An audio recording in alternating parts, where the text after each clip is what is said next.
Hello ka-trade, update ito sa MEXC account ko na merong 1 million pesos na laman, Bitcoin at iba pang crypto na nahack. Okay? So bago ako gumawa ng video sa YouTube na nahack yung account ko, so 3 buwan ako mahigit na nag-email sa MEXC at hindi nila ina-address ng maayos yung email ko, yung concern ko. So di nila matrace yung account ko. So laging bago yung support. Parang pakiramdam ko pinapaikot-ikot, kaya ginawan ko ng video. At ito, in-email ko sa kanila. Ito yung email ko. Yan, my account is hacked because of your poor security, and until now you still don't know my concern. I'm contacting you since April 2024. Sinend ko yung video ko sa YouTube. So nung nabasa nila yung email ko na pinost ko sa YouTube, ayun, nag-reply sila agad. So ito yung reply nila, nag-reply sila agad. At ang gagandahan, yung reply nila, so talagang trace na sa account ko. Parang natitrace na nila yung account ko. Kung di ako nag-post ng video, so laging bago yung support na magre-reply sa akin, ano daw yung concern ko, ganun. So ayan, meron na silang guide na binigay. Mag-provide ako ng ID. Ito, ginawa ko na to dati. XRP, yung nag-deposit ako gamit ang coins.ph ko. At ito, may video content na ibibigay. So hindi lang yun, meron pa silang email dito. Ayan. Ito pa yung pangalawang email na. Sunod-sunod na yung email nila sa akin.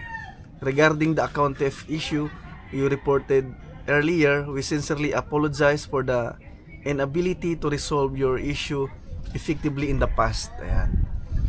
Currently, this account is in frozen state. So yun, na-trace na nila yung account ko na naka-frozen. So pasalamat tayo, naka-frozen yung account natin. Ibig sabihin, nandun pa yung pera natin, nandun pa yung fund natin. So sabi nila, upon verification, the KYC photo you provided does not match the KYC document associated with the account. So yun din yung pinagtataka ko, kasi ang ID ko lang naman, passport saka driver's license, hindi daw nagmatch dito sa account ko. So siguro, di ko alam, baka nabago nung nag-hack. Okay, or na-remove yung mga documents ko, napalitan yun ang bago. Di ko masabi, pero wala akong ibang ginamit, yun lang. Ito naman yung bagong email nila. Thank you for your feedback and we sincerely apologize for any inconvenience you've experienced. Ayan, so dati wala silang reply na ganito. Ngayon, nag-apologize na sila. Dati wala silang reply na ganito. Laging ano yung concern ko, ganun. Laging paikot-ikot, laging bago yung support. Your concerns are important to us and we appreciate the opportunity to address them promptly.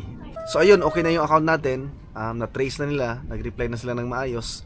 So hinihingan din nila ako ng parang police report. Okay, so gumawa na ako ng police report dati. So hindi lang nila tinanggap. Ito, ewan ko kung anong report itong gagawin. Meron din silang guide dito. So siguro pupunta ako sa abogado. Baka affidavit yung kailangan, tapos police report yun. Hinihingan tayo nun. So ang importante yun, na-trace na nila yung account ko. At yun, naka-frozen pa. Ibig sabihin, hindi na withdraw ng hacker yung account. Hindi natin masasabi hanggat di natin nakukuha yung account. So ayun, sumaya tayo ngayon dahil nag-reply na sila ng maayos.